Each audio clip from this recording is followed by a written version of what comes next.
पछिल्लो समय भारतीय मिडियाहरूले हद नै पार गरिसकेका छन्। दर्शकवृन्द, इनसाइडर मिडियामा यहाँहरूलाई स्वागत छ।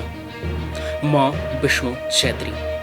दर्शकवृन्द, पछिल्लो समय नेपाल र भारतको सीमा विवादपछि जब नेपालले आफ्नो नयाँ नक्सा जारी गर्यो, त्यस पश्चात भारतीय मिडियाहरूले एकपक्षीय रूपमा प्रहार गरिरहेका छन्। यतिसम्म कि हद नै पार गरेर विभिन्न टीका टिप्पणी गरिरहेका छन्।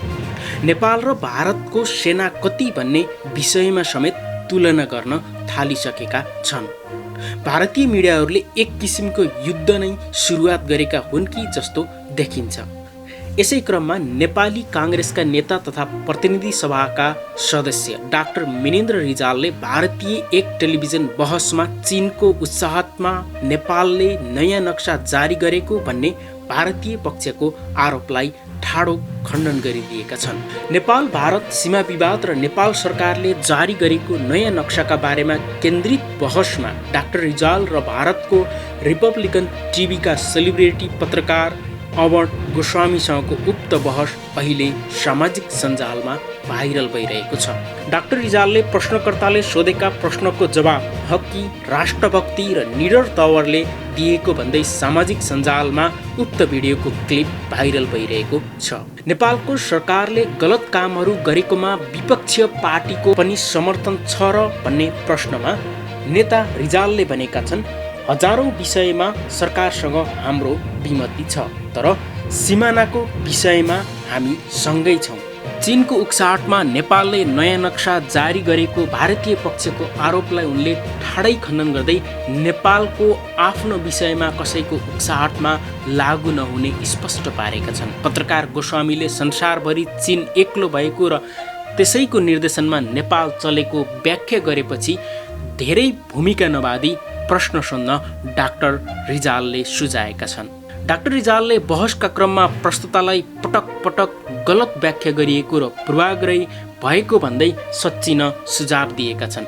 देशको सिमानाका बारेमा सबै नेपाली एक ठाउँ रहेकाले कसैको उक्साहटमा लागेको भन्नु गलत भएको उनले जवाब दिएका छन्। प्रधानमन्त्री केपी शर्मा ओलीले भारतबाट आएको भाइरस बलियो परेछ भनेर दिएको अभिव्यक्तिलाई भारतीय प्रस्तुताले पूर्वाग्रही अभिव्यक्ति भनेपछि डाक्टर रिजाल कडा रूपमा प्रस्तुत भएका थिए।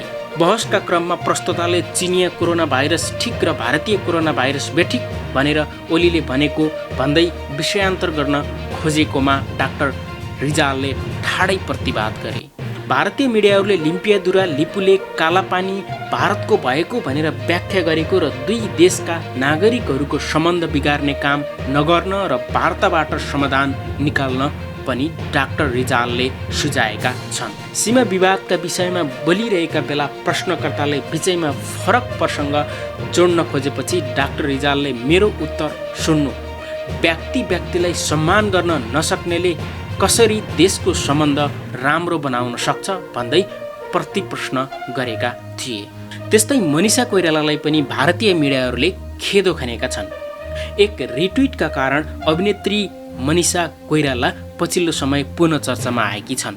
सोमबार परराष्ट्र मन्त्री प्रदीप ग्यावालीले लिम्पियादुरा लिपुलेक र कालापानी सहितका भूभाग समेट्दै मन्त्री परिषदले नेपालको नयाँ नक्सा जारी गर्ने निर्णय गरेको जानकारी ट्विट गरेका थिए। त्यसलाई रिट्विट गर्दै अभिनेत्री मनिषा कोइरालाले लेखेकी छन्, हाम्रो सानो राष्ट्रको गरिमा राख्नु भएकोमा धन्यवाद। अब हामीले 3 महान राष्ट्रबीच शान्तिपूर्ण र सम्मानजनक वार्ताको अपेक्षा राखेका छौँ। शुक्रबार बिहान 15,000 भन्दा बढी लाइक, 4,000 भन्दा बढी पटक रिट्विट भइसकेको यस अभिव्यक्तिका कारण मनिषा अहिले चर्चामा आएकी हुन्। रिप्लाईमा धेरै भारतीयहरूले उनको आलोचना गरेका छन् भने नेपालीहरूले आफ्नो भूमिको समर्थनमा बोलेकी मनिषाप्रति भारतीयले गरिरहेको आलोचना खेदजनक रहेको टिप्पणी गरेका छन्। कृपया नेपाली फिल्म इन्डस्ट्रीमै जानुहोस् र पैसा कमाउनुहोस्, मनिषाको रिट्विटमा रिप्लाई गर्दै एक भारतीयले लेखेका छन्। तपाईँ नेपालको अवैध नक्साको समर्थन गरिरहनु भएको छ ताकि तपाईँ यस्तो मुद्दामा तपाईँलाई पहिचान दिलाउने भारतको समर्थन गर्न सक्नुहुन्थ्यो। भारतीय फिल्म उद्योगले तपाईँलाई धेरै नाम र दाम दियो, त्यसको बदला तपाईँले यसरी चुकाउनु भयो, अर्का भारतीयले रिट्विटमा जवाब दिएका छन्। ट्विटरमा भारतीय प्रयोगकर्ताहरूले मनिषा विरुद्धको बहिष्कार अभियान नै चलाएका छन्। त्यस्तै रवि लामिछानेले लेख्छन्, मनिषा कोइरालाको एउटा ट्विटले यति धेरै पसिना। कठै भारतीय मिडिया आफ्नो माटोको पक्षमा बोल्ने एक नायिकामाथि गाली गलौज जस्तो तल्लो स्तरमा उत्रिनु परेछ। कहिल्यै अर्काको उपनिवेश नभएको स्वतन्त्र दिवस कहिल्यै मनाउन नपर्ने जन्मैदेखि स्वतन्त्र देश नेपालकी छोरी हुन् मनिषा कोइराला। अनि बोल्दिनन् त। भारतीय मिडियाहरूले यति बेला नेपाल र भारत बीच विभिन्न शीर्षक र उपशीर्षक बनाएर दाँजिरहेका छन्। कतै चाइनाले नेपाललाई प्रयोग गरिरहेको त छैन। भारत नेपाल बीचको मित्रतामा चाइना उभियो। भारतमा नेपालीको सङ्ख्या कति? भारत र नेपालको सेनाको सङ्ख्या कति? यस्ता खालका विभिन्न किसिमका शीर्षक र उपशीर्षकहरू अहिले भारतीय मिडियामा देख्न सकिन्छ। दर्शकवृन्द, पछिल्लो समय नेपाल र भारतको सीमा विवादपछि जब नेपालले आफ्नो नयाँ नक्सा जारी गर्यो, त्यस पश्चात भारतीय मिडियाहरूले एकपक्षीय रूपमा प्रहार गरिरहेका छन्। यतिसम्म कि हद नै पार गरेर विभिन्न टीका टिप्पणी गरिरहेका छन्। नेपाल र भारतको सेना कति भन्ने विषयमा समेत तुलना गर्न थालिसकेका छन्। भारतीय मिडियाहरूले एक किसिमको युद्ध नै सुरुवात गरेका हुन् कि जस्तो देखिन्छ। यसै क्रममा नेपाली काङ्ग्रेसका नेता तथा प्रतिनिधि सभाका सदस्य डाक्टर मिनेन्द्र रिजालले भारतीय एक टेलिभिजन बहसमा चीनको उत्साहमा नेपालले नयाँ नक्सा जारी गरेको भन्ने भारतीय पक्षको आरोपलाई ठाडो खण्डन गरिदिएका छन्। नेपाल भारत सीमा विवाद र नेपाल सरकारले जारी गरेको नयाँ नक्साका बारेमा केन्द्रित बहसमा डाक्टर रिजाल र भारतको रिपब्लिकन टिभीका सेलिब्रिटी पत्रकार अमर गोस्वामीसँगको उक्त बहस अहिले सामाजिक सञ्जालमा भाइरल भइरहेको छ। डाक्टर रिजालले प्रश्नकर्ताले सोधेका प्रश्नको जवाब हकी, राष्ट्रभक्ति र निडर तवरले दिएको भन्दै सामाजिक सञ्जालमा उक्त भिडियोको क्लिप भाइरल भइरहेको छ। नेपालको सरकारले गलत कामहरू गरेकोमा विपक्षीय पार्टीको पनि समर्थन छ र भन्ने प्रश्नमा नेता रिजालले भनेका छन्, हजारौं विषयमा सरकारसँग हाम्रो विमति छ, तर सिमानाको विषयमा हामी सँगै छौँ। चीनको उक्साहटमा नेपालले नयाँ नक्सा जारी गरेको भारतीय पक्षको आरोपलाई उनले ठाडै खण्डन गर्दै नेपालको आफ्नो विषयमा कसैको उक्साहटमा लागू नहुने स्पष्ट पारेका छन्। पत्रकार गोस्वामीले संसारभरि चीन एक्लो भएको र त्यसैको निर्देशनमा नेपाल चलेको व्याख्या गरेपछि धेरै भूमिका नबादी प्रश्न सोध्न डाक्टर रिजालले सुझाएका छन्। डाक्टर रिजालले बहसका क्रममा प्रस्तुतालाई पटक पटक गलत व्याख्या गरिएको र पूर्वाग्रही भएको भन्दै सच्चिन सुझाव दिएका छन्। देशको सिमानाका बारेमा सबै नेपाली एक ठाउँ रहेकाले कसैको उक्साहटमा लागेको भन्नु गलत भएको उनले जवाब दिएका छन्। प्रधानमन्त्री केपी शर्मा ओलीले भारतबाट आएको भाइरस बलियो परेछ भनेर दिएको अभिव्यक्तिलाई भारतीय प्रस्तुताले पूर्वाग्रही अभिव्यक्ति भनेपछि डाक्टर रिजाल कडा रूपमा प्रस्तुत भएका थिए। बहसका क्रममा प्रस्तुताले चिनिया कोरोना भाइरस ठिक र भारतीय कोरोना भाइरस बेठिक भनेर ओलीले भनेको भन्दै विषयान्तर गर्न खोजेकोमा डाक्टर रिजालले ठाडै प्रतिवाद गरे।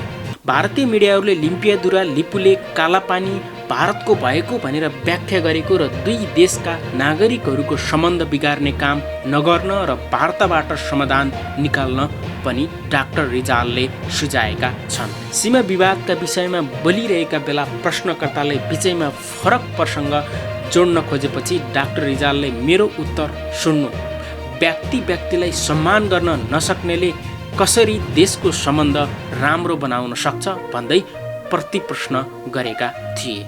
त्यस्तै मनिषा कोइरालालाई पनि भारतीय मिडियाहरूले खेदो खनेका छन्। एक रिट्विटका कारण अभिनेत्री मनिषा कोइराला पछिल्लो समय पुनः चर्चामा आएकी छन्। सोमबार परराष्ट्र मन्त्री प्रदीप गावालीले लिम्पियादुरा, लिपुलेक र कालापानी सहितका भूभाग समेट्दै मन्त्री परिषदले नेपालको नयाँ नक्सा जारी गर्ने निर्णय गरेको जानकारी ट्विट गरेका थिए। त्यसलाई रिट्विट गर्दै अभिनेत्री मनिषा कोइरालाले लेखेकी छन्, हाम्रो सानो राष्ट्रको गरिमा राख्नु भएकोमा धन्यवाद। अब हामीले 3 महान राष्ट्रबीच शान्तिपूर्ण र सम्मानजनक वार्ताको अपेक्षा राखेका छौँ। शुक्रबार बिहान 15,000 भन्दा बढी लाइक, 4,000 भन्दा बढी पटक रिट्विट भइसकेको यस अभिव्यक्तिका कारण मनिषा अहिले चर्चामा आएकी हुन्।